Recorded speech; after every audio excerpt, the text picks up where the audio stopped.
Good evening L. So ಈಗ ತಾನೇ ಹೇಳಿದ್ದೆ ಈವ್ನಿಂಗ್ ಅಷ್ಟೊತ್ತಿಗೆ ಬಿಡ್ತಾರೆ ಅಂತ ಹಾಲ್ ಟಿಕೆಟ್ ನ. ಸೊ ಡಿಪ್ಲೊಮೊ ಸ್ಟೂಡೆಂಟ್ಸ್ ಯಾರು ಇದ್ದೀರಾ, DCT ಎಕ್ಸಾಮ್ ಯಾರ್ಯಾರು ಕಟ್ಟಿದ್ದೀರಾ, ಸೊ ನಿಮ್ಗೆಲ್ಲ ಒಂದು ಗುಡ್ ನ್ಯೂಸ್ ಅಂತಾನೆ ಹೇಳ್ಬೋದು. ಸೊ ನಿಮ್ಗೆ ಏನವರು ಅವ್ರ ವೆಬ್ಸೈಟ್ ನಲ್ಲಿ ನಿಮ್ಮ ಡಿಪ್ಲೊಮೊ CET 2025 ಹಾಲ್ ಟಿಕೆಟ್ ನ ಬಿಟ್ಟಿದ್ದಾರೆ. ಹಾಲ್ ಟಿಕೆಟ್ ಲೋಡಿಂಗ್ ಲಿಂಕ್ ನ ಬಿಟ್ಟಿದ್ದಾರೆ.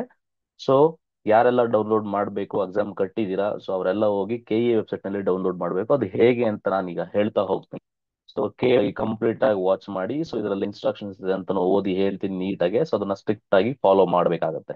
ಸೊ ನೀವೇನಾದ್ರೂ ಮೊದಲನೇ ಬಾರಿಗೆ ನಮ್ಮ ಚಾನಲ್ನ ನೋಡ್ತಾ ಇದ್ದೀರಾ ಅಂತ ಅಂದ್ರೆ ಮೊದಲನೇದಾಗಿ ಸಬ್ಸ್ಕ್ರೈಬ್ ಮಾಡಿ, ಮತ್ತೆ ಪಕ್ಕದಲ್ಲಿರೋ ಬೆಲ್ ಪ್ರೆಸ್ ಮಾಡಿ. ಸೊ ಮುಂದಿನ ನೋಟಿಫಿಕೇಶನ್ಸ್ ಏನೇ ಲೇಟೆಸ್ಟ್ ಕೊಟ್ಟು ಕೂಡ ನಿಮಗೆ ಸೊ ಅವೈಲಬಲ್ ಆಗುತ್ತೆ. Okay, so that is one thing. So ನೀವು KE ಹೋದ್ರೆ ನಿಮ್ಗೆ ಈ ತರ ಕಾಣುತ್ತೆ. ಸೊ ಇಲ್ಲಿ ಪ್ರವೇಶ ಅಂತ ಇರುತ್ತೆ.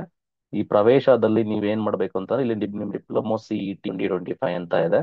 ಸೊ ಇಲ್ಲಿ ಕ್ಲಿಕ್ ಮಾಡಿದ್ರೆ so white A minute. So ಇಲ್ಲಿ ಕ್ಲಿಕ್ ಮಾಡಿದ್ರೆ ನಿಮ್ಗೆ ಲಿಂಕ್ ಓಪನ್ ಆಗುತ್ತೆ. ಸೊ ಇದನ್ನ ಏನೇನು ಎಂಟರ್ ಮಾಡ್ಬೇಕು ನೀವು ಅಂತ ಅಂದ್ರೆ ನೋಡಿ, ಈ ತರ ಕ್ಲಿಕ್ ಮಾಡಿದ್ರೆ ನಿಮ್ಗೆ ಇಲ್ಲೇ ಲೇಟೆಸ್ಟ್ ಡೇಟ್ ನೋಡಿ, bell timings already have upload video. So ನೀವು ನೋಡಿಲ್ಲ ಅಂತ ಅಂದ್ರೆ ಸೊ ಮೊದಲನೇದಾಗಿ ಇವು ನೋಡ್ಕೊಂಡ್ ಬನ್ನಿ. ಆ ಬೆಲ್ ಟೈಮಿಂಗ್ಸ್ ಅಲ್ಲಿ ಏನೆಲ್ಲ ಫಾಲೋ ಮಾಡ್ಬೇಕಂತ ಹೇಳಿದೀನಿ. ಸೊ ಈಗ DCT 2025 ಪ್ರವೇಶ ಪತ್ರ ಡೌನ್ಲೋಡ್ ಮಾಡಬಹುದು ಅಂತ ಇಲ್ಲಿ ಕೊಟ್ಟಿದ್ದಾನೆ. ಸೊ ಈ ಲಿಂಕ್ ನ ಹಿಂಗೆ ಕ್ಲಿಕ್ ಮಾಡಿ. ಸೊ ಈ ಲಿಂಕ್ ಕ್ಲಿಕ್ ಮಾಡಿದ್ರೆ ನಿಮಗೆ ಒಂದು ಪೇಜ್ ಓಪನ್ ಆಗುತ್ತೆ. ಸೊ ಇಲ್ಲಿ ಇನ್ನೊಂದು ವಿಷಯ ಅಬ್ಸರ್ವ್ ಮಾಡ್ಬೇಕೇನಪ್ಪಾ ಅಂತ, ಯಾರೆಲ್ಲ ನೀವು DCT ಎಕ್ಸಾಮ್ ಪ್ರಿಪೇರ್ ಮಾಡ್ತಾ ಇದ್ದೀರಾ, ಸೊ ನೀವೇನಾದ್ರೂ ನಿಮ್ಮ ಕನ್ಸೆಪ್ಟ್ಸ್ ನಲ್ಲಿ ಏನಾದ್ರು ಡೌಟ್ ಇತ್ತು ಅಂತಂದ್ರೆ ನಮ್ಮ ಯೂಟ್ಯೂಬ್ ಚಾನಲ್ ಅಲ್ಲಿ ಎಲ್ಲಾ videos free of cost available ಇದೆ. You can go through it and you can watch. Okay, so ನೀವು ಇದನ್ನ ನಿಮ್ ಫ್ರೆಂಡ್ಸ್ ಜೊತೆ ಶೇರ್ ಮಾಡಿ, ಹೆಲ್ಪ್ಫುಲ್ ಆಗುತ್ತೆ ಎಲ್ರಿಗೂ. ಓಕೆನಾ? So that is one thing. So ನೋಡಿ, ನಿಮಗೆ ಅದನ್ನ ಕ್ಲಿಕ್ ತಕ್ಷಣ ನಿಮ್ಗೆ ಈ ತರ ಓಪನ್ ಆಗುತ್ತೆ. ನಿಮ್ಗೆ ಇಲ್ಲಿ ಒಂದು ಲಾಗಿನ್ ID ಎಂಟ್ರಿ ಮಾಡಬೇಕು. ಓಕೆ, ಸೊ ಇದ್ರದ್ದು ಲಿಂಕ್ ಬಂದ್ಬಿಟ್ಟು ನಾನು ಡಿಸ್ಕ್ರಿಪ್ಷನ್ ಬಾಕ್ಸ್ ಅಲ್ಲಿ ಕಮೆಂಟ್ ಅಲ್ಲಿ ಹಾಕಿರ್ತೀನಿ. ಸೊ ನೀವು ಒಂದ್ಸರಿ ನೋಡಿ. ಸೊ ಆ ಲಿಂಕ್ ನ ಕ್ಲಿಕ್ ಮಾಡಿ ಡೈರೆಕ್ಟ್ ಆಗಿ ಯು ಕ್ಯಾನ್ ಡೌನ್ಲೋಡ್. ಓಕೆನಾ? ನಿಮಗೆ ಲಾಗಿನ್ ID ಅಥವಾ ನಂಬರ್ ಅಂತ ಇರುತ್ತೆ. ನಿಮ್ಗೆ ಲಾಗಿನ್ ID ಅಂತ ಏನಿದೆ, ಆ ಲಾಗಿನ್ ID ನಿಮ್ಗೆ ಗೊತ್ತಿರುತ್ತೆ. ಸೊ ಎಲ್ಲಿ ಗೊತ್ತಿರುತ್ತೆ ಅಂದ್ರೆ ನಿಮ್ಗೆ ಅಪ್ಲಿಕೇಶನ್ ಅಲ್ಲಿ ಇರುತ್ತೆ. 39 ಇಂದ ಶುರುವಾಗಿರುತ್ತೆ ನೋಡಿ. ಯಾರ್ಯಾರು ಸ್ಟೇಟ್ ಬೋರ್ಡ್ಸ್ ಅಲ್ಲಿ SLC ಓದಿರೋ ಅವ್ರು 39 ಇಂದ ಇರುತ್ತೆ. ಇನ್ನೊಬ್ರು ಸ್ವಲ್ಪ ಜನಕ್ಕೆ 49 ಆ ತರ ಎಲ್ಲ ಇರುತ್ತೆ. ನಿಮ್ಗೆ ಅಲ್ಲಿ ನಿಮ್ಗೆ ಅಪ್ಲಿಕೇಶನ್ ಲಾಗಿನ್ ID ಅಂತಾನೆ ಬಂದಿರುತ್ತೆ. ಅಪ್ಲಿಕೇಶನ್ ಹಾಕ್ಬೇಕು ಅದೊಂದು. ಪಾಸ್ವರ್ಡ್ ನಿಮಗೆ ಗೊತ್ತಿರುತ್ತೆ. ನಿಮ್ಗೆ ಯಾವ್ಯಾವ್ದು ಪಾಸ್ವರ್ಡ್ ಇರುತ್ತೆ ನೀವು ಸೆಟ್ ಮಾಡಿರ್ತೀರಾ, ಆ ಪಾಸ್ವರ್ಡ್ ನ ಹಾಕೊಳ್ಳಿ. ಪಾಸ್ವರ್ಡ್ ಹಾಕ್ದಂಗೆ ನೆಕ್ಸ್ಟ್ ನಿಮ್ಗೆ ಕ್ಯಾಪ್ಚಾ ಎಂಟ್ರಿ ಮಾಡ್ತಿದ್ದಂಗೆ ನಿಮಗೆ ಒಂದು OTP ಕೇಳುತ್ತೆ. ಸೊ ನಿಮ್ಮ ರಿಜಿಸ್ಟರ್ ನಂಬರ್ ಏನಿರುತ್ತೆ, ನೀವು ಅಪ್ಲಿಕೇಶನ್ ಆಗಿ ಕೊಟ್ಟಿದ್ದೀರಾ, ಆ ನಂಬರ್ಗೆ ಒಂದು OTP ಬರುತ್ತೆ. ಸೊ OTP ಇದನ್ನ ಮಾಡಿ ಎಂಟ್ರಿ ಮಾಡಿದ ತಕ್ಷಣ ನಿಮ್ಗೆ ನಿಮ್ಮ ಆಲ್ ಟಿಕೆಟ್ ನಿಮ್ಗೆ ಅಲ್ಲಿ ಬರುತ್ತೆ. ನಿಮ್ದು ಓಪನ್ ಆಗುತ್ತೆ, ನಿಮ್ದು ಲಾಗಿನ್ ಎಲ್ಲ ನಿಮ್ಮ ಆಪ್ಷನ್ ಓಪನ್ ಆಗುತ್ತೆ. ಸೊ ಅಲ್ಲಿಗೆ ಡೌನ್ಲೋಡ್ ಆಪ್ಷನ್ ಇರುತ್ತೆ. ನಿಮ್ಮ ಹಾಲ್ ಟಿಕೆಟ್ ಡೌನ್ಲೋಡ್ ನೀವು ಡೌನ್ಲೋಡ್ ಮಾಡ್ಕೋಬಹುದು ನಿಮ್ಮ PC ನಲ್ಲಿ. ಓಕೆ, ಸೊ ಡೌನ್ಲೋಡ್ ಮಾಡ್ಕೊಂಡ್ರೆ ನಿಮಗೆ ಹಾಲ್ ಟಿಕೆಟ್ ಯಾವ ತರ ಇರುತ್ತೆ ಅಂತ ನಾನು ಇವಾಗ ಜಸ್ಟ್ ಬ್ರೀಫ್ ಮಾಡ್ಬಿಡ್ತೀನಿ. ಸೊ ನೋಡಿ, ನಿಮ್ಗೆ ಹಾಲ್ ಟಿಕೆಟ್ ಈ ತರ ಇರುತ್ತೆ.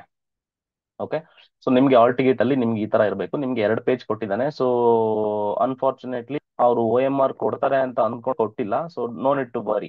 ಓಕೆ, ಸೊ ನಿಮ್ಗೆ ಹಾಲ್ ಟಿಕೆಟ್ ಅಂದ್ರೆ ಈ ತರ ಐತೆ. ಇಲ್ಲಿ ಫೋಟೋ ಇರುತ್ತೆ. ಸೊ ನಾನು ಇಲ್ಲಿ ಫೋಟೋ ಹಾಕಿಲ್ಲ, so because of C thanks. So ನಿಮ್ಗೆ ಮೊದಲನೇದಾಗಿ ಅರ್ಜಿ ಅಂತ ಇರುತ್ತೆ. ಸೊ ಅಪ್ಲಿಕೇಶನ್ ನಂಬರ್ ಅಂತ, ಇದು ಏನ್ ನಿಮ್ ಅಪ್ಲಿಕೇಶನ್ ಇರುತ್ತೆ 39 ಅಂತ ಶುರುವಾಗಿರುತ್ತೆ, ಅದೇ ನಂಬರ್ ಇರುತ್ತೆ. ಇಲ್ಲಿ ತುಂಬಾ important, this one is very important. ಯಾಕಂತ ಅಂದ್ರೆ ಇಲ್ಲಿ DCT ನಂಬರ್ ಅಂತ ಇರುತ್ತೆ. ಇಲ್ಲಿ 9 ಡಿಜಿಟ್ ಒಂದು ನಂಬರ್ ಇರುತ್ತೆ. That is important. ಈ ನಂಬರ್ನೇ ನೀವು ನಿಮ್ಮ OMR ಶೀಟ್ ನಲ್ಲಿ ಎಂಟರ್ ಮಾಡಬೇಕಾಗಿರೋದು ಒಂದು. ನಿಮ್ ನೇಮ್ ಇರುತ್ತೆ. ಸೊ ನಿಮ್ದು ಸೆಂಟರ್ ಕೋಡ್ ಇರುತ್ತೆ, ನಿಮ್ದು ಯಾವ ಕೋರ್ಸ್ ಅಂತ ಇರುತ್ತೆ, ನಿಮ್ದು ಯಾವ ಎಕ್ಸಾಮಿನೇಷನ್ ಹಾಲ್ ಅಂತ ಇರುತ್ತೆ, ಎಕ್ಸಾಮಿನೇಷನ್ ಸೆಂಟರ್ದು ಇರುತ್ತೆ. ಸೊ ಇದ್ರದ್ದು ನೋಡ್ಕೊಂಡು ಒಂದ್ಸರಿ. ಮತ್ತೆ ನಿಮ್ದು ಎಕ್ಸಾಮ್ದು ಎಲ್ಲ ಡೀಟೇಲ್ಸ್ ಕೊಟ್ಟಿದ್ದಾನೆ. So specific paper and 31 May Saturday time 2 to 5 ಅಂತ ಇರುತ್ತೆ. ಸೊ ಇದು QR ಕೋಡ್ ನಾನು ಬ್ಲರ್ ಮಾಡಿದ್ದೀನಿ, so because of the privacy policy. Okay, so very important. ಏನಪ್ಪಾ ಅಂತ ಅಂದ್ರೆ ನಿಮಗೆ ಏನೇನೆಲ್ಲ ಇನ್ಸ್ಟ್ರಕ್ಷನ್ಸ್ ನ ಫಾಲೋ ಮಾಡಬೇಕು ಅಂತ ಅವರೇನೆ 10-15 ಪಾಯಿಂಟ್ ನ ಕೊಟ್ಟಿದ್ದಾರೆ. ಸೊ ಇದನ್ನ ಕರೆಕ್ಟ್ ಆಗಿ ವಾಚ್ ಮಾಡಿ. ಸೊ ನೀವು ಇದನ್ನ ಫಾಲೋ ಮಾಡಲೇಬೇಕು. ಯಾಕೆಂತಂದ್ರೆ ಇದ್ರಲ್ಲಿ 100ಕ್ಕೆ1 ಮಾಡ್ಕೊಂತೀರಾ, ಬಟ್ ಅದು ಆಗೋದ್ ಬೇಡ ಅಂತ ನನ್ನ ಅನಿಸಿಕೆ. ಓಕೆನಾ? ಸೊ ನೋಡಿ, ಇಲ್ಲಿ ಕೊಟ್ಟಿದ್ದಾರೆ. ಇಂಗ್ಲಿಷ್ ಅಲ್ಲಾದ್ರೂ ಓದಿ, ಕನ್ನಡದಲ್ಲಾದ್ರೂ ಓದಿ. ನಾನು ಕನ್ನಡದಲ್ಲಿ ಓದ್ತೀನಿ, ನಾವು ಕನ್ನಡ ಭಕ್ತರು.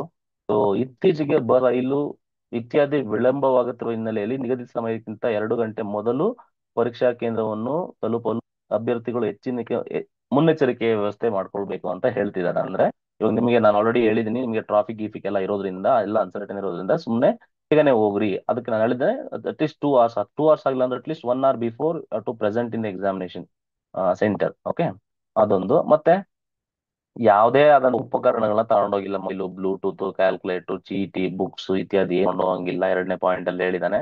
ಅಂಡ್ ನಿಮ್ಗೆ ID ಕಾರ್ಡ್ ಕಂಪಲ್ಸರಿ ಇರುತ್ತೆ ಅಲಾಂಗ್ ವಿತ್ ದಿ ಪ್ರವೇಶ ಪತ್ರ. ಪ್ರವೇಶ ಪತ್ರ ಏನಿದೆ, ಆಲ್ ಟಿಕೆಟ್ ಏನಿದೆ, ಆಲ್ ಟಿಕೆಟ್ ಜೊತೆಗೆ ಯಾವ್ದಾದ್ರು ಒಂದು ID ಪ್ರೂಫ್ ನೋಡಿ, ಅದು ಡ್ರೈವಿಂಗ್ ಲೈಸೆನ್ಸ್ ಇರ್ಬೋದು, passport, Aadhaar card, PAN card, ಎಲ್ಲರ ಹತ್ರ ಪೌಲಿ ಆಧಾರ್ ಇರುತ್ತೆ, ಡ್ರೈವಿಂಗ್ ಲೈಸೆನ್ಸ್ ಇರುತ್ತೆ, ಯಾವ್ದಾದ್ರು ಒಂದು ತಗೊಂಡೋಗಿ. ಓಕೆನಾ? ಅಥವಾ ನೋಡಿ, ಡಿಪ್ಲೊಮಾ ಅಂತಿಮ ಪರೀಕ್ಷೆಯ ಪ್ರವೇಶ ಪತ್ರ ಕೂಡ ಅಲೋ ಮಾಡ್ತಾರಂತೆ. ಸೊ ಅದು ಕೂಡ ಒಳ್ಳೆ ಬೆಳವಣಿಗೆ. ಸೊ ಅಂಡ್ ದೆನ್ ಅಭ್ಯರ್ಥಿಗಳು ಪರೀಕ್ಷಾ ಕೊಠಡಿಯ ಒಳಗೆ ಯಾವುದೇ ರೀತಿಯ ಕೈಗಾಡಿಗಾರ ಕಟ್ಟಿಕೊಂಡು ತೆಗೆದುಕೊಂಡು ಹೋಗುವಂತಿಲ್ಲ ಅಂತ ಹೇಳ್ತಿದ್ದಾನೆ. ಅಂದ್ರೆ ವಾಚ್ ಅಲ್ಲಿ ಹಾಕೊಂಡು ಹೋಗಂಗಿಲ್ಲ, ವಾಚ್ ಅಲೋ ಮಾಡೋದಿಲ್ಲ. ಯಾಕಂತಂದ್ರೆ ಅವರು ಬೆಲ್ಟ್ಸ್ ಅಲ್ಲಿ ಕ್ಲಿಯರ್ಲಿ ಮೆನ್ಷನ್ ಮಾಡಿದ್ದಾರೆ. ಸೊ ಆ ಬೆಲ್ಟ್ ಪ್ರಕಾರ ನೀವು ಫಾಲೋ. ಅದಕ್ಕೆ ನಾನು ಬೆಲ್ಟ್ ಟೈಮಿಂಗ್ಸ್ ವಿಡಿಯೋ ಮಾಡಿದೀನಿ, ಆ ವಿಡಿಯೋನ ಕರೆಕ್ಟ್ ಆಗಿ ನೋಡಿ. ಓಕೆನಾ? ನಿಮ್ಗೆ ಏನು ಅಲ್ಲ ಗಡಿಯಾರ ಇರಲ್ಲ ಸಮ್ ಟೈಮ್ಸ್. ಫಾರ್ಚುನೇಟ್ಲಿ ನಿಮ್ಗೆ ಏನಾದ್ರು ನಿಮ್ಗೆ ಅಲ್ಲಿ ಗೋಡೆ ಗಡಿಯಾರ ಹಾಕಿದ್ರೆ ಬೆಸ್ಟ್. ಸಮ್ ಟೈಮ್ಸ್ ಇರೋದಿಲ್ಲ, ಎಲ್ಲಾ ಸೆಂಟರ್ಗಳಲ್ಲೂ ಗೋಡೆ ಗಡಿಯಾರ ಇರೋದಿಲ್ಲ. ಹಂಗಾಗಿ ನೀವು ಬೆಲ್ ಟೈಮಿಂಗ್ಸ್ ನೇ ಫಾಲೋ ಮಾಡ್ಕೊಂಡು ನೀವು ಎಕ್ಸಾಮ್ ನ ಅಟೆಂಡ್ ಮಾಡ್ಬೇಕಾಗುತ್ತೆ. ಅದಕ್ಕೋಸ್ಕರ ಅದ್ರ ಬಗ್ಗೆ ತಿಳ್ಕೊಳ್ಳಿ. That is one thing. Okay, ಅದನ್ನ ಹೇಳ್ತಿದ್ದಾರೆ. ಸೊ ವಿವಿಧ ಸಮಯಗಳಲ್ಲಿ ಬಾರಿಸುವ ಎಚ್ಚರಿಕೆ ಗಂಟೆಗಳ ವಿವರಗಳಿಗೆ ಅದನ್ನ ನೋಡ್ಕೊಳ್ಳಿ ಅಂತ ಹೇಳ್ತಿದ್ದಾರೆ. That is one thing. And next point ಅಲ್ಲಿ ಅಭ್ಯರ್ಥಿಗಳು ಪರೀಕ್ಷಾ ಪ್ರಾರಂಭ ಆಗುವ ಮೊದಲನೇ ಬೆಲ್ ಆದ ತಕ್ಷಣ, ಅಂದ್ರೆ 140 ಏನದು ಮೊದಲನೇ ಬೆಲ್, ಲಾಸ್ಟ್ ವಿಡಿಯೋದಲ್ಲಿ ಎಕ್ಸ್ಪ್ಲೇನ್ ಮಾಡಿದ್ದೀನಿ, ಪ್ರವೇಶಿಸಿ ನಿಮ್ಮದೇನು ಆಸನ ಇರುತ್ತೆ, ನಿಮ್ದೇನು ಜಾಗ ಇರುತ್ತೆ ಅಲ್ಲಿ ಬರ್ದಿರ್ತಾರೆ ಡೆಸ್ಕ್ ಮೇಲೆ, ಅಲ್ಲಿ ಹೋಗಿ ಕೂತಿ ಅಂತ. 3ನೇ ಬೆಲ್ ಅಂತಂದ್ರೆ ಯಾವಾಗ ಆಗುತ್ತೆ ಅಂತ ಹೇಳಿದೀನಿ, 2 ಗಂಟೆ ಎಕ್ಸಾಮ್ ಸ್ಟಾರ್ಟ್ ಮಾಡ್ಬೇಕಾರೆ. ಸೊ ಅದಾದ್ಮೇಲೆ ಅವ್ರೇನು ಅಲೋ ಮಾಡಲ್ಲ ಎಕ್ಸಾಮ್ಗೆ ಅಂತ ಹೇಳ್ತಿದ್ದಾರೆ. ಸೊ ಅಭ್ಯರ್ಥಿಗಳು ನೀಲಿ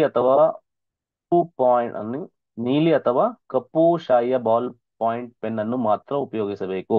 ನೋಡಿ, ಇಲ್ಲಿ blue or black ink ball point pen ಮಾತ್ರ, ಇಂಕ್ ಪೆನ್ ತಗೊಂಡು ಹೋಗೋದು ಅವೆಲ್ಲ ಮಾಡಂಗಿಲ್ಲ. ಬ್ಲೂ ಆರ್ ಬ್ಲ್ಯಾಕ್ ನೆನ್ಪಿಟ್ಕೊಳ್ಳಿ. ಬಾಲ್ ಪಾಯಿಂಟ್ ಪೆನ್ನೇ ತಗೋಬೇಕು, ಬೇರೆದೇನು ತಗೊಂಡು ಹೋಗಂಗಿಲ್ಲ. ಓಕೆ, ಜೆಲ್ ಪೆನ್ ಅಂತೆ, ಇಂಕ್ ಪೆನ್ ಅಂತ ಅಂತವೆಲ್ಲ ಅಲ್ಲೋಲ್ಲ. ಓಕೆ, OMR ಅಲ್ಲಿ ಅದು ಇದಾಗಲ್ಲ, ಪ್ರಾಬ್ಲಮ್ ಆಗುತ್ತೆ. ಓಕೆ, ಮೊದಲನೇ ಬೆಲ್ ಆದ ನಂತರ ನೀಡಲಾಗುವ OMR ಪತ್ರಿಕೆಯಲ್ಲಿ ಅಭ್ಯರ್ಥಿಗಳು ತಮ್ಮ ಹೆಸರನ್ನು ಬರೆಯಬೇಕು. ಅದರಲ್ಲಿ ಇರುತ್ತೆ, ನಿಮ್ಮ ಹೆಸರು ಇರುತ್ತೆ, ನಿಮ್ದು DCET ನಂಬರ್ ಇರುತ್ತೆ, ದೆನ್ ಇನ್ವಿಜಿಲೇಟರ್ ಒಂದು ಸಿಗ್ನೇಚರ್ ಇರುತ್ತೆ, ನಿಮ್ದೊಂದು ಸಿಗ್ನೇಚರ್ ಇರುತ್ತೆ, ಮತ್ತೆ ಕ್ವಶನ್ ಪೇಪರ್ ಬುಕ್ಲೆಟ್ ನಂಬರ್ ಇರುತ್ತೆ. ಸೊ ಅದನ್ನೆಲ್ಲ ಎಂಟ್ರಿ ಮಾಡುತ್ತೆ, ಇನ್ನೇನಿಲ್ಲ. ನಂತರ ಬೆಲ್ ಸೂಚನೆಯಂತೆ ಅಭ್ಯರ್ಥಿಗಳು DCT ಸಂಖ್ಯೆಯನ್ನು OMR ಪತ್ರಿಕೆಯಲ್ಲಿ ಇದು ಅದಕ್ಕೆ ಸಂಬಂಧಿಸಿದ ವೃತ್ತಗಳನ್ನು ಸಂಪೂರ್ಣವಾಗಿ ತುಂಬಬೇಕು. ನಾನು ಹೇಳಿದ್ನಲ್ಲ, DCT ನಂಬರ್ ಅಂತ 9 ನಂಬರ್ ಕೊಟ್ಟಿದ್ದೀನಲ್ವಾ, ಆ ನಂಬರ್ನ ಅಲ್ಲಿ OMR ಕಾಲಮ್ ಬಾಕ್ಸ್ ಗಳಲ್ಲಿ ಫಿಲ್ ಮಾಡಿ ಅದನ್ನ ಬಬಲ್ ಮಾಡಬೇಕು. ಸೊ 1 2 ಅದು ಬಬಲ್ ಮಾಡೋದಕ್ಕೆ ನಾನು ಹೇಳ್ಕೊಡ್ತೀನಿ ಮತ್ತೆ ಯಾವ ತರ ಬಬಲ್ ಮಾಡ್ಬೇಕಂತ. ಮಿಸ್ಟೇಕ್ಸ್ ಮಾಡಕ್ ಹೋಗ್ಬೇಡಿ. ಸಪೋಸ್ ಮಿಸ್ಟೇಕ್ಸ್ ಮಾಡಿದ್ರೂ ಕೂಡ ನೀನ್ ಹರಿ ಮಾಡ್ಕೊಂಡು ನೀನೇ ತಿದ್ದದು ಆ ತರ ಎಲ್ಲ ಮಾಡಕ್ ಹೋಗ್ಬೇಡಿ. So if you make any mistakes, so ನೀನು ಏನಿದ್ದಾರೆ ಇನ್ವಿಜಿಲೇಟರ್ ಅವ್ರ ಗಮನಕ್ಕೆ ತಗೊಂಡ್ಬರ್ಬೇಕು. That is one thing. Okay, ಅಭ್ಯರ್ಥಿಗಳು ಪ್ರಶ್ನೆ ಪತ್ರಿಕೆಯ ವರ್ಷನ್ ಕೋಡ್ ಏನಿರುತ್ತೆ, ವರ್ಷನ್ ಕೋಡ್ದು ಅಲ್ಲಿ ಇದಿರುತ್ತೆ, ಮತ್ತೆ ಕ್ರಮ ಸಂಖ್ಯೆ OMR ಉತ್ತರ ಪತ್ರಿಕೆಯಲ್ಲಿ ಬರೆದು ಅದಕ್ಕೆ ಸಂಬಂಧಿಸಿಗಳನ್ನು ತುಂಬಬೇಕು. ಅದನ್ನ ಹೇಳಿದ್ದು ಏನು, ನಿಮ್ಗೆ ಆನ್ಸರ್ ಬುಕ್ಲೆಟ್ ನಾವು ಕೊಡ್ತಾನೆ, ಆನ್ಸರ್ ಬುಕ್ಲೆಟ್ ಇದೀನಿ, ಕ್ವಶನ್ ಪೇಪರ್ ಬುಕ್ಲೆಟ್, ಅದರಲ್ಲಿ ಒಂದು ಕ್ರಮ ಸಂಖ್ಯೆ ಅಂತ ಇರುತ್ತೆ. ಓಕೆನಾ? ರೋಲ್ ನಂಬರ್ ಅಂತ ಇದ್ರ ನಂಬರ್ ಇರುತ್ತೆ, ಮತ್ತೆ ವರ್ಷನ್ ಕೋಡ್ ಇರುತ್ತೆ. ಯಾವ code, A1 A2 A3 B1 B2 B3 ಆ ತರ ಎಲ್ಲ ಇರುತ್ತೆ. ಸೊ ಆ ಕೋಡ್ ನ ನೀನು OMR ನಲ್ಲಿ ಫಿಲ್ ಮಾಡಬೇಕು. ಸೊ ಅಭ್ಯರ್ಥಿಗಳು ಪ್ರಶ್ನೆ ಪತ್ರಿಕೆಯ ವರ್ಷ ಕೋಡ್, ಕ್ರಮ ಸಂಖ್ಯೆಯನ್ನು ಮತ್ತು ಪತ್ರಿಕೆಯ ಕ್ರಮ ಸಂಖ್ಯೆಯನ್ನು ನಾಮಿನಲ್ ರೋಲ್ ನಲ್ಲಿ ಬರೆಯಬೇಕು. ನಾಮಿನಲ್ ರೋಲ್ ಅಂತ ಅಂದ್ರೆ ನೀವೇನು ವರಿ ಮಾಡ್ಕೊಳಕ್ ಹೋಗ್ಬಿಡಿ. ನಾಮಿನಲ್ ರೋಲ್ ಅಂತ ಅಂದ್ರೆ ನಿಮ್ಮ ಇನ್ವಿಜಿಲೇಟರ್ ಯಾರು ಇರ್ತಾರೆ ಅವ್ರ ಹತ್ರ ಇರುತ್ತೆ ಶೀಟು. ಓಕೆನಾ? ಅವರು ತಗೊಂಡ್ ಬರ್ತಾರೆ. ಅವ್ರು ತಗೊಂಡ್ ಬಂದಾಗ ಅಲ್ಲಿ ಏನ್ ವರ್ಷನ್ ಇರುತ್ತೆ, ನಿಮ್ದು ಕ್ರಮ ಸಂಖ್ಯೆ ಇರುತ್ತೆ, ಅದನ್ನ ಅವ್ರು ಎಂಟ್ರಿ ಮಾಡಕ್ ಹೇಳ್ತಾರೆ, ಮಾಡಿ. ಓಕೆನಾ? ವರಿ ಮಾಡ್ಕೊಳಕ್ ಹೋಗ್ಬಿಡಿ. ನೀವು ಏನ್ ಮಾಡಿ ಅಂತಾರೆ, ಇನ್ವಿಜಿಲೇಟರ್ ಏನ್ ಹೇಳ್ತಾರೆ ಅದನ್ನ ಕರೆಕ್ಟ್ ಆಗಿ ಫಾಲೋ ಮಾಡಿ. ನೀವೇ ಎಲ್ಲ ಡಿಸಿಷನ್ ತಗೊಂಡು ಇದು ಮಾಡ್ಕೊಳಕ್ ಹೋಗ್ಬೇಡಿ. ಓಕೆನಾ? ಬೇಜಾರ್ ಮಾಡ್ಕೋಬೇಡ. ಓಕೆನಾ? ಹಿಂಗೆ ಹೇಳ್ತಾವನೆ ಅಂತ. ಪರೀಕ್ಷೆಯ ನಿಗದಿ ಸಮಯದ ಮುಗಿಯುವವರೆಗೂ ಅಭ್ಯರ್ಥಿಗಳು ಪರೀಕ್ಷಾ ಕೊಠಡಿಯಿಂದ ಹೊರಗೆ ಹೋಗುವ ಅನುಮತಿ ನೀಡಲಾಗುವುದಿಲ್ಲ. ಸೊ ನಿಮ್ಗೆ ಟಿಲ್ 5 o'clock ಯಾರು ಆಚೆ ಹೋಗಕ್ ಬಿಡೋದಿಲ್ಲ. ಡಿಪ್ಲೊಮಾ ಸಾಮಾನ್ಯ ಪರೀಕ್ಷೆಯ ವೇಳಾಪಟ್ಟಿ ಅದರಲ್ಲ ಎಲ್ಲ ನಿಮ್ಗೆ ಎಲ್ಲಿ ಸಿಗುತ್ತೆ, ಕರ್ನಾಟಕ KA.nic.in ಅಲ್ಲೇ. ಸೊ ನೀವು ಫ್ರೀಕ್ವೆಂಟ್ ಆಗಿ ನೀವು daily once or twice, morning once evening once ನೀವು ಒಂದ್ಸರಿ ವೆಬ್ಸೈಟ್ಗೆ ವಿಸಿಟ್ ಮಾಡ್ತಾ ಇರಿ. ಆರ್ಎಲ್ಸ್ ನಿಮ್ಗೆ ಅದು ವಿಸಿಟ್ ಮಾಡಕ್ ಆಗಿಲ್ಲ ಅಂತಂದ್ರೆ ನಮ್ಮ ಚಾನಲ್ ನ ಸಬ್ಸ್ಕ್ರೈಬ್ ಮಾಡಿರಿ, ರೆಗ್ಯುಲರ್ ಅಪ್ಡೇಟ್ಸ್ ಕೊಡ್ತಾ ಇರ್ತೀನಿ. Okay, so that is one thing. ಮತ್ತೆ ನಮ್ಮ ಟೆಲಿಗ್ರಾಮ್ ಚಾನಲ್ ಇದೆ, ನಿಮ್ಮ ವಿಡಿಯೋ ಡಿಸ್ಕ್ರಿಪ್ಷನ್ ಹಾಕಿರ್ತೀನಿ. ಟೆಲಿಗ್ರಾಮ್ ಚಾನಲ್ ಇದೆ, ಆ ಟೆಲಿಗ್ರಾಮ್ ಚಾನಲ್ ಜಾಯಿನ್ ಹಾಕಿ ರೆಗ್ಯುಲರ್ ಅಪ್ಡೇಟ್ಸ್ ಮತ್ತೆ quiz test every study materials ಎಲ್ಲ ಸಿಗುತ್ತೆ. ಸೊ ನಿಮಗೆ ಯೂಸ್ಫುಲ್ ಆಗುತ್ತೆ. ಇತ್ತಿನ ಬ್ಲೂಟೂತ್ ಅವೆಲ್ಲ ತಗೊಂಡು ಅಂತ ಹೇಳ್ತಿದ್ದಾರೆ. ಓಕೆ. ಬಟ್ಟೆ ಇನ್ನು ಯಾವುದೇ ರೀತಿಯ ಫೇಸ್ ಮಾಸ್ಕ್ ಅನ್ನು ಪರಿಚಯ ಕೊಡಿ. ಅಂದ್ರೆ ನಿಮ್ಗೆ ಮಾಸ್ಕ್ ಆಗಿರ್ಬೋದು, ಕಿವಿಲಿ ಇಟ್ಕೊಳ್ಳೋದು, ಕಿವಿ ಸೋರ್ತಾ ಇತ್ತು ಸರ್ ಅಂತ ಕಿವಿ ಇಟ್ಕೊಳ್ಳೋದು, ಬಾಯಿ ಮುಚ್ಕೊಳ್ಳೋದು, ಆ ತರ ಎಲ್ಲ ಹಾಕೊಂಡು ಹೋಗಂಗಿಲ್ಲ. So that is nothing. Separate dress ಕೋಡೇ ಬಿಡ್ತಾರ ಅವರು. ಇನ್ನೊಂದು PDF ಪ್ರಾಬ್ಲಿ ನನಗೆ ಏನಾಡಿದ್ರಲ್ಲಿ, ಅಥವಾ ಇವತ್ತೇ ಬಿಟ್ಟರು ಬಿಡ್ಬೋದು. ಅದನ್ನ ನೋಡ್ಕೊಳ್ಳಿ. ಓಕೆ, ನಾ ಡ್ರೆಸ್ ಕೋಡ್ ಬಗ್ಗೆ ಹೇಳ್ತೀನಿ. ಲಾಸ್ಟ್ ಇಯರ್ ಡ್ರೆಸ್ ಕೋಡ್ ಇತ್ತಲ್ಲ, ಅದನ್ನೇ ನೀವು ಫಾಲೋ ಮಾಡಿ ಅಷ್ಟೇ. ಇಲ್ಲ, ಇದನ್ನೇ ನೋಡ್ಕೊಳ್ಳಿ. ಅಭ್ಯರ್ಥಿಗಳು ತುಂಬು ತೋಳಿನ ಶರ್ಟ್ ಧರಿಸಿ ಹಾಜರಾಗಬಾರದು. ಅಂದ್ರೆ ತುಂಬು ತೋಳಿನ ಫುಲ್ ಶರ್ಟ್ ಯಾವುದು ಧರಿಸಂಗಿಲ್ಲ. ಓಕೆ. ಯಾವುದೇ ರೀತಿಯ ಆಭರಣಗಳನ್ನು ಧರಿಸಿ ಮಂಗಳಸೂತ್ರ ತುಪ್ಪಡಿಸಿ. ಅಂದ್ರೆ ಯಾರ್ಯಾರು ಮದ್ವೆ ಆಗಿದ್ರೆ ಅವರು ಮಂಗಳಸೂತ್ರ ಒಂದು ಬಿಟ್ಟು ಮಿಕ್ ಯಾವುದೇ ಚೈನು ಅದು ಇದು ಎಲ್ಲ ಹಾಕೊಂಡು ಹೋಗಂಗಿಲ್ಲ. ಓಕೆನಾ. ಉಂಗ್ರ ಪಂಗ್ರ ಎಲ್ಲ ಮನೇಲಿ ನಿಮ್ಮ ಆ ಆಭರಣಗಳನ್ನೆಲ್ಲ ಮನೇಲಿಟ್ಟು ಆಭರಣಗಳನ್ನೆಲ್ಲ ಮನೆಯಲ್ಲಿಟ್ಟು ಬರಬೇಕಾಗತ್ತೆ. ಓಕೆ. ಯಾರ್ಯಾರು ಮದುವೆ ಆಗಿದ್ರೆ ಅವ್ರಿಗೆ ತಾಳಿ ಮಾತ್ರ ಅಲೋ ಇರುತ್ತೆ, ಮಿಕ್ಕಿದೇನು ಅಲೋ ಇರಲ್ಲ. ಸೊ ಪ್ರಾಧಿಕಾರದ ವೆಬ್ಸೈಟ್ ಅಲ್ಲಿ ಪ್ರಕಟಿಸಿರುವ ವಸ್ತ್ರ ಸಂಹಿತೆ ಅಭ್ಯರ್ಥಿಗಳು ಕಡ್ಡಾಯವಾಗಿ ಪಾಲಿಸಬೇಕು. ಓಕೆ. ಸೊ ಬಿಡ್ತಾರೆ ಪ್ರಾಬ್ಲಿ, ಅದನ್ನ ಸಪ್ರೇಟ್ ವಿಡಿಯೋ ಮಾಡ್ತೀನಿ, ಅಥವಾ ನೋಡ್ಬಿಡಿ. ಸೊ ಇಷ್ಟು ನೀವು ಫಾಲೋ ಮಾಡ್ಬೇಕಾಗತ್ತೆ. ನೀವು ಎಷ್ಟು ಎಕ್ಸಾಮ್ಗೆ ಪ್ರಿಪೇರ್ ಆಗಿದ್ದೀರಾ ಅಷ್ಟೇ ಇಂಪಾರ್ಟೆಂಟ್ ನೀವು ಇದಕ್ಕೂ ಕೊಡ್ಬೇಕಾಗತ್ತೆ. Because this is also important. ನೀವು ಮಾಡೋ ಒಂದು ಸಣ್ಣ ಮಿಸ್ಟೇಕ್ಸ್ ನಿಂದ ಇಡೀ ಎಕ್ಸಾಮ್ ಬರೆಯೋ 3 ಅವರು ನೀವು ಪ್ಯಾನಿಕ್ ಆಗಿರ್ತೀರಾ. ನೀವು ಯಾರ ತನೋ ಜಗಳ ಆಡ್ತೀರಾ, ಸಪೋಸ್ ಲೇಟ್ ಆಗಿ ಬರ್ತೀರಾ ಅಂತ ಅನ್ಕೊಳ್ಳಿ, ಇನ್ವಿಜಿಲೇಟರ್ ಬೈ ಅಂತ ಇಟ್ಕೊಳ್ಳಿ. ಆ ಮೂಡು ಇಡೀ ಪೇಪರ್ನ ನಿಮ್ಗೆ ಅಫೆಕ್ಟ್ ಮಾಡ್ಬಿಡುತ್ತೆ. ನಾನು ಅದನ್ನ ಹೇಳ್ತಾ ಇರೋದು. ಆ ತರ ಮಿಸ್ಟೇಕ್ಸ್ ಮಾಡ್ಕೊಳಕ್ ಹೋಗ್ಬಿಡಿ. ಯಾಕಂದ್ರೆ ನೀವು ತುಂಬಾ ದಿನಗಳಿಂದ ಪ್ರಿಪೇರ್ ಆಗಿದ್ರೆ ಈ ಎಕ್ಸಾಮ್ಗೆ, ಎಕ್ಸಾಮ್ ಕಡೆ ಗಮನ ಕೊಡಿ. ಈ ತರ ಸಿಲ್ಲಿ ಮ್ಯಾಟು ನಿಮ್ಮ ಎಕ್ಸಾಮಿನೇಷನ್ ಅಟ್ಮಾಸ್ಫಿಯರ್ ನ ಹಾಳು ಮಾಡಬಾರ್ದು. ಓಕೆ. ಸೊ ಇದು ಒಂದು. ಓಕೆ. ಸೊ ಹೆಚ್ಚಿನ ವಿಡಿಯೋಗಳಿಗೆ ನಮ್ಮ ಚಾನಲ್ ನ ಸಬ್ಸ್ಕ್ರೈಬ್ ಮಾಡಿ. ಮತ್ತೆ ತುಂಬಾ ಜನ ನೋಡ್ತೀರಾ, ನಿಮ್ಮ ಫ್ರೆಂಡ್ಸ್ ಜೊತೆ ಎಲ್ಲ ಶೇರ್ ಮಾಡಲ್ಲ, ಸಪೋರ್ಟ್ ಮಾಡಲ್ಲ. ದಯವಿಟ್ಟು ನಾನು ಕೇಳ್ಕೊಂತಿದ್ದೀನಿ. ಸೊ ನೀವು ಸಪೋರ್ಟ್ ಮಾಡಿ, ನಿಮ್ಮ ಫ್ರೆಂಡ್ಸ್ ಜೊತೆ ಎಲ್ಲ ಶೇರ್ ಮಾಡಿ. ಇದೇ ತರ ರೆಗ್ಯುಲರ್ ಅಪ್ಡೇಟ್ಸ್ ನ ಕೊಡ್ತಾ ಇರ್ತೀನಿ. So thank you so much. Dress code ಬಗ್ಗೆ ಸಪರೇಟ್ ವಿಡಿಯೋ ಮಾಡ್ತೀನಿ. ತಗೊಳ್ಳಿ ಒಂದ್ಸರಿ ಎಲ್ಲ ಕಲರ್ ಪ್ರಿಂಟ್ ತಗೊಳ್ಳಿ ಒಂದು, ಅಂಡ್ ಒಂದು ತಗೊಳ್ಳಿ ಕಲರ್ ಪ್ರಿಂಟ್ ಒಂದ್ 2 ಜೆರಾಕ್ಸ್ ತಗೊಂಡಿರಿ. ಹೆಂಗನಲ್ಲಿ ಒಂದ್ 2 ಕಾಪಿ ಇಟ್ಕೊಂಡಿರಿ ಬ್ಯಾಗ್ ಅಲ್ಲಿ. ಸೊ ಬೇಕಾಗುತ್ತೆ. Thank you so much. ಆಮೇಲೆ ಬಾಯ್.